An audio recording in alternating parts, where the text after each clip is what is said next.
जी अस्सलाम वालेकुम हज़रात, कैसे हैं यार? ठीक ठाक है, फिट फार है आप लोग। वी आर फाइनली बैक मेरे ब्लॉग। और जनाब आज की इस वीडियो में हम बात करने जा रहे हैं सीएम पंजाब लैपटॉप स्कीम 2025 के बारे में। जी बिल्कुल, आप में से बेशुमार यूनिवर्सिटी के स्टूडेंट्स, मैट्रिक के स्टूडेंट्स, एमएस पीएचडी सब स्टूडेंट्स के यही सवाल है कि इबाद भाई हमने इसमें किस तरीके से रजिस्ट्रेशन करनी है, इसका एलिजिबिलिटी क्राइटेरिया क्या है, इसमें अप्लाई करने का तरीका क्या है, कौन कौन सी यूनिवर्सिटीज इसके साथ एसोसिएटेड हैं, क्या हमारी यूनिवर्सिटी भी इस स्कीम में शामिल है या नहीं है। तो इन सारी चीजों के बारे में डिस्कस करेंगे।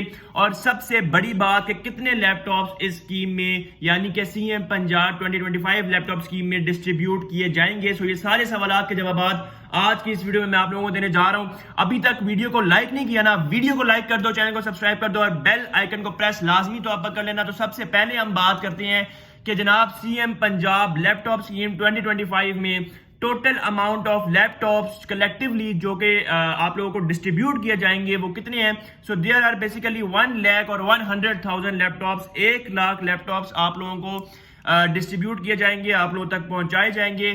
क्या स्पेसिफिकेशंस है, कौन सी जनरेशन के होंगे, सारी चीज मैं आप लोगों के साथ डिस्कस करता हूं। सबसे पहले एलिजिबिलिटी क्राइटेरिया के बारे में बात करती हैं कि इस लैपटॉप स्कीम में ये जो 2025 वाली लैपटॉप स्कीम है इसका एलिजिबिलिटी क्राइटेरिया क्या है और कौन कौन से लोग इसमें अप्लाई कर सकते हैं। नंबर 1, यूनिवर्सिटी स्टूडेंट इसमें अप्लाई कर सकते हैं। लेकिन कौन से यूनिवर्सिटी स्टूडेंट्स इसमें अप्लाई कर सकते हैं? वो स्टूडेंट्स जो कि पब्लिक सेक्टर यूनिवर्सिटीज में एनरोल्ड हैं और इसी के साथ साथ HEC रिकॉग्नाइज्ड यूनिवर्सिटीज में एनरोल्ड है।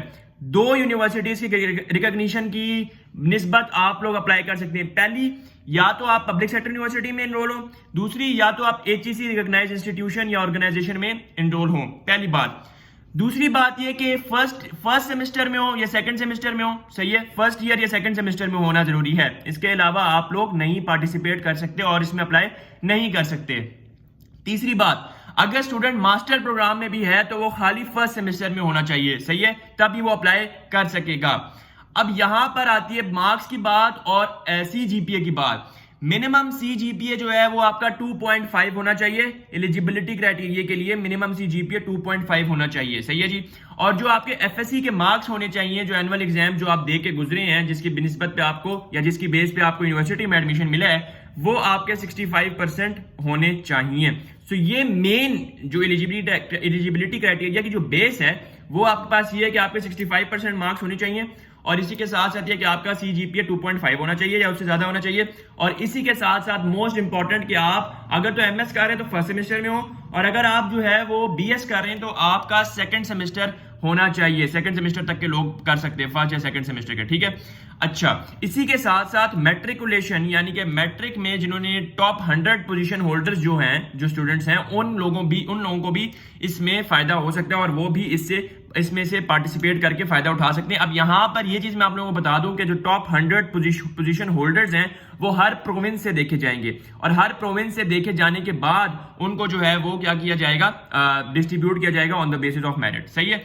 अच्छा, इसके अलावा इवनिंग प्रोग्राम स्टूडेंट्स के बारे में बात की जाए, सो इवनिंग प्रोग्राम स्टूडेंट्स जो कि जिन्होंने पिछली दफा अप्लाई किया था, पिछली दफा का मतलब है जो लास्ट टाइम हमारे पास लैपटॉप स्कीम हुई थी और उसमें वो लोग नहीं आ सके थे, तो इसमें चांसेस हैं कि उन लोगों को भी लैपटॉप्स मिलें, सही है।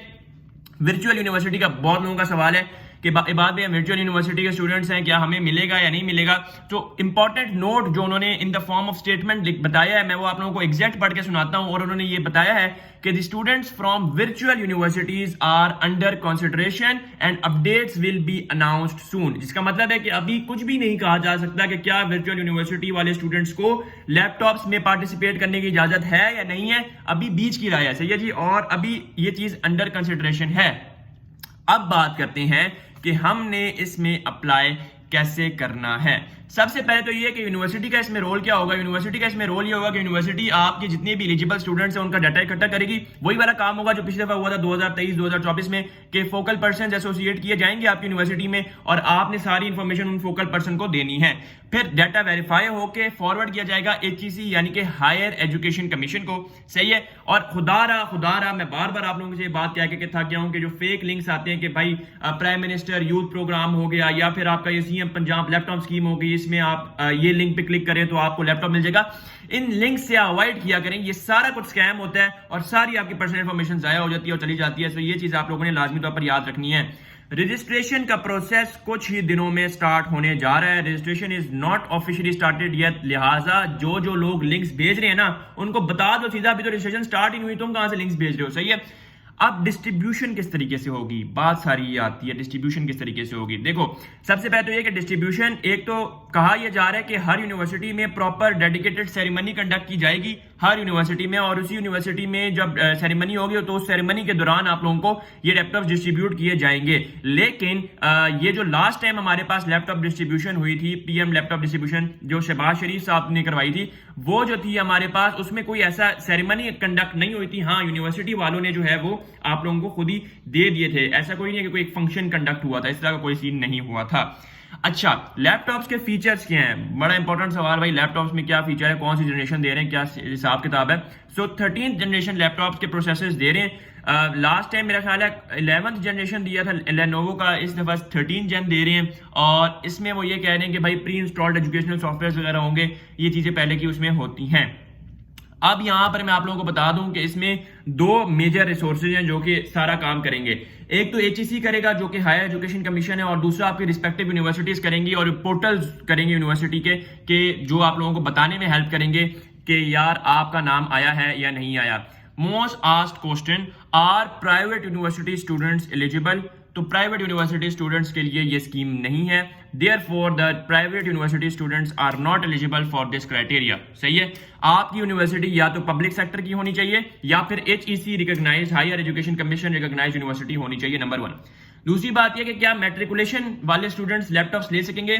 जी बिल्कुल, टॉप 100 पोजीशंस में अगर आपकी पोजीशन आ रही है रिस्पेक्टिव प्रोविंस में तो आप वहां से लैपटॉप के लिए पार्टिसिपेट कर सकते हैं और आपका चांस बन सकता है। तीसरा सवाल ये कि क्या वर्चुअल यूनिवर्सिटी वाले स्टूडेंट जो है वो उसको पार्टिसिपेट कर सकेंगे या नहीं कर सकेंगे? तो अगेन मैं वही बात करूंगा कि the eligibility criteria for the university of virtual university के लिए ये अभी भी जो है वो अंडर कंसिडरेशन है। तो लिहाजा ये चीज आप लोगों ने अपने माइंड में रखनी है। सो ये इन्फॉर्मेशन थी जो कि मैंने आप लोगों को देनी थी। आपसे मिलेंगे नेक्स्ट वीडियो में। Till then take care and अल्लाह हाफिज।